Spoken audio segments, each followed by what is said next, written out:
안녕하세요, 강물입니다. 제가 최근에 시계 하나를 샀죠. 바로 브렉의 마린 5517. 제가 이 시계를 왜 샀냐, 다이버 시계가 많다 보니까 스포츠 시계 하나가 사고 싶더라고요. 그래서 그때부터 고민이 시작됩니다. 프리미엄을 많이 주더라도 인기 있는 시계를 살 것인가, 아니면 프리미엄이 없는 약간 덜 인기가 있는 스포츠 시계를 살 것인가, 이렇게 고민을 하던 중에 지인이 이 신형 브렉의 마린 5517 모델을 샀더라고요. 사실 저도 이 모델은 자세히 본 적이 없어가지고 그냥 남들하고 똑같은 편견으로 구형 모델이 신형 모델보다는 훨씬 더 예쁘다, 이런 편견을 가지고 있었는데, 제가 실제로 보고 경험을 잠깐 해보니까 역시 실물은 다르구나, 피니싱이나 완성도가 훨씬 더 좋더라고요. 그래서 그냥 마음만 먹고 있다가 브렉의 부티크로 한번 가게 됩니다. 처음에는 다이얼 컬러를 제일 많이 고민을 했거든요. 가장 최근에 출시한 슬레이트 그레이 다이얼을 가장 많이 고민을 했었는데, 이 슬레이트 그레이 다이얼은 제 경험상 처음에는 정말 예쁜데 나중에는 항상 뭔가 질리더라고요. 그래서 제가 그런 걸 겪었기 때문에 선뜻 바로 구입을 해야겠다, 이런 생각이 안 들더라고요. 그리고 결정적으로 내 피부톤 약간 어둡죠. 뭔가 다 같이 어둡다 보니까 뭔가 안 어울리더라고요. 그래가지고 고민을 해봐야겠다. 역시 스포츠 시계라고 하면 블루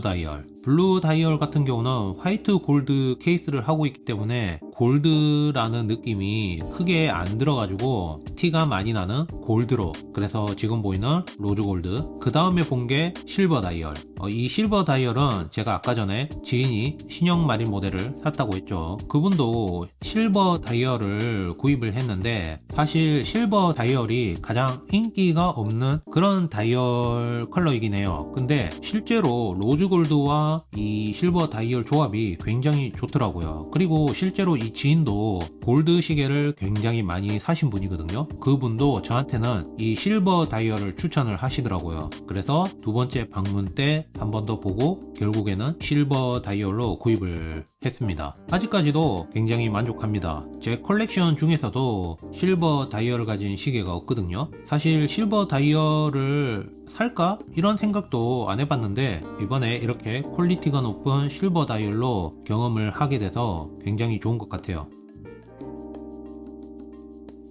자, 제가 생각하는 이 신형 마린 5517 모델의 장점, 드레스 시계하고 스포츠 시계를 동시에 느낄 수가 있다는 거. 그래서 저한테 부족한 컬렉션을 채울 수가 있다는 그런 장점이 가장 크게 다가왔고, 또 현재 저한테는 골드 시계가 없거든요. 그렇기 때문에 적절한 가격에 이런 시계를 경험할 수 있다는 건 정말 좋은 것 같아요. 자, 이 프리미엄이 없다고 해서 이 브레게라는 브랜드가 네임밸류가 떨어지는 것도 아니에요. 이 브레게 브랜드는 빅5라는 포지션에 들어갈 정도로 굉장히 최상급 위치에 위치하고 있고, 그리고 스와치 그룹에서도 가장 높은 포지션에 위치하고 있기 때문에 실제로 이 모델뿐만 아니라 다른 브레게 시계들을 본다면 정말 이때까지 내가 보아왔던 다른 시계하고는 완전 다른 그런 느낌, 아름답다는 느낌을 확 들게 하는 그런 분위기를 가지고 있어요. 근데 브레게 자체가 워낙 클래식한 드레스 시계가 좀 더 강하다 보니까 아무래도 현 시대에 유행하는 스포츠 시계에서는 약간 뒤처지는 건 사실이거든요. 그나마 이 마린 모델, 제가 볼 때는 이대로만 계속 간다면 뭔가 유행을 같이 타지 않을까.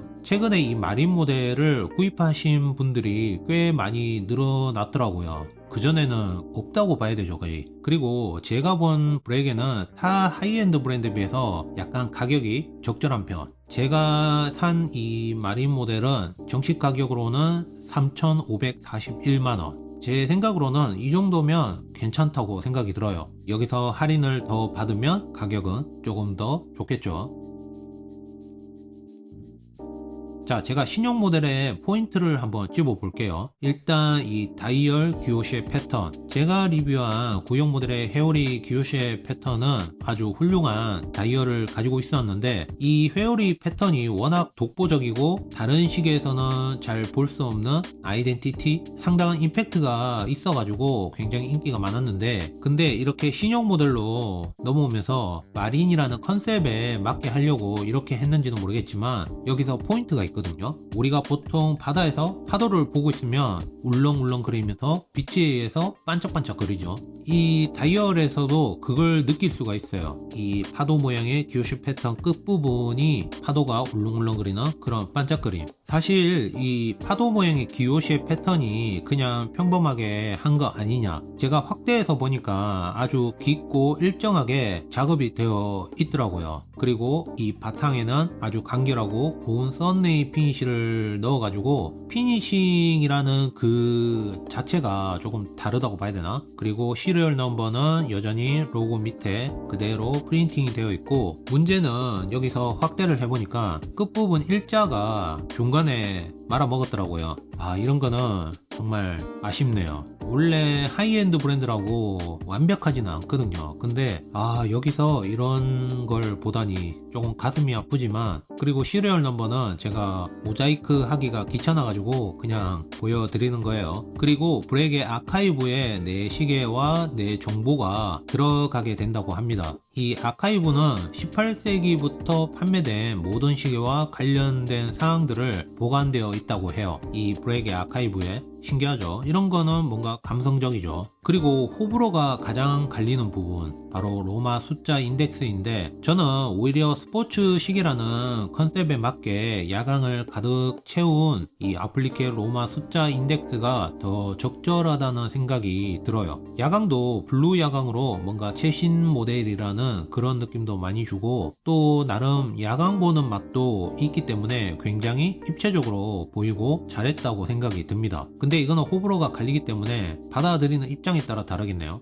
자, 그 다음은 핸즈인데, 핸즈도 정면에서 보면 반반으로 나누어져 있거든요. 균형 있게. 근데 대각선으로 비스듬하게 한번 보면 한쪽은 올라가고 반대쪽은 내려가고, 뭔가 악보에 쓰이는 높은 음자리표, 저는 그게 연상이 되더라고요. 이거는 실제로 봐야 돼요. 실제로 보면 정말 신기해요. 그리고 러그가 바뀌었죠. 기존 일반 디자인에서 인티그레이티드 디자인으로 바뀌었는데, 기존 브레게가 사용하던 러그를 통째로 교체할 수 있는 그 방식은 그대로인 것 같아요. 근데 여기서 상당히 재미있는 사실을 발견을 했거든요. 처음에는 제가 이게 하자인 줄 알았어요. 정면에서 보면 이 사각형이 아니라 평행 사변형 모양을 하고 있더라고요. 그래서 피니싱이 잘못됐나? 아무래도 사람 손으로 하니까 잘못될 수도 있구나, 이렇게 생각을 했는데, 이게 아니라 브레이슬릿까지 보다 보니까 다 평행 사변형으로 다 되어 있더라고요. 우리가 알고 있는 브라이틀링의 브레이슬릿, 약간 사선 모양이죠. 그렇기 때문에 이거는 의도된 거라고 볼 수가 있겠네요. 이거는 제가 브렉의 부티크에 물어봤거든요. 같이 의견을 내보니까